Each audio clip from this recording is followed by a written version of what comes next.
اللہ نے اس قرآن کو آپ کے لیے ہدایت کا ذریعہ بنایا ہے. لیکن اگر آپ نے روزہ نہیں رکھا, اگر آپ نے قرآن سے تعلق مضبوط نہیں کیا, تراویح میں قرآن نہیں سنا, تراویح کی نماز کا اہتمام نہیں کیا, یضل به کثیرا ویہدی به کثیرا, کہ اللہ نے اسی قرآن کے ذریعے سے بہت سے لوگوں کو جہنم تک پہنچا دیا. کیوں؟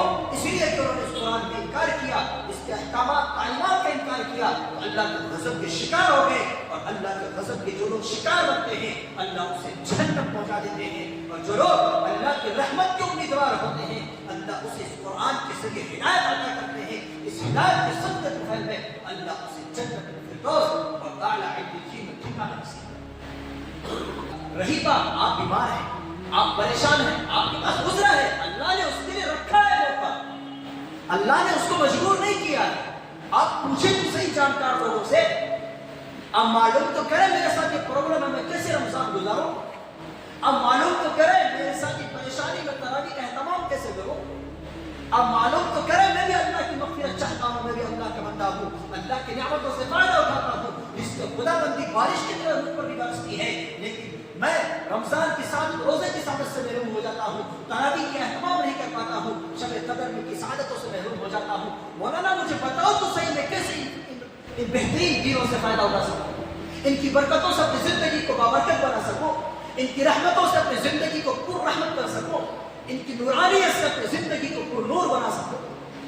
ذرا کوئی پوچھے مجھ سے, پوچھتے ہی نہیں لوگ, معلوم نہیں کرتے. دو باتیں نکلتی ہیں, ایک قرآن سے تعلق جوڑنے والا اور دوسرا رمضان مبارک روزے کا اہتمام کرنے والا.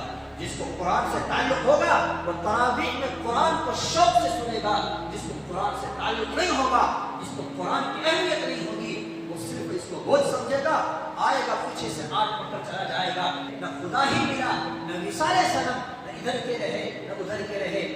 انسان رب کی رحمت کا مستحق نہیں بنے گا, اس کی مغفرت اس بابرکت مہینے میں بھی نہیں ہوگی.